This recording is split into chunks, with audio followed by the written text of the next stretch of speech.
এখানে এই ফাংশানটার রেঞ্জ খুঁজতে হবে। তো দেখো 0 less than equal to x square plus 1 less than 1 এটা হয়। তো সব দিকে সাইন ইনভার্স নিয়ে নিচ্ছি, তাহলে sign inverse 0 less than equal to sign inverse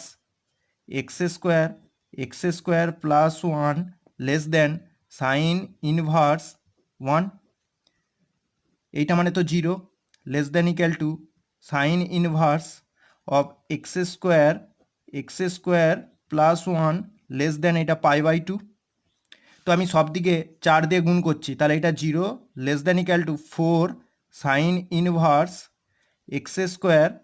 x square plus 1 less than 2 pi.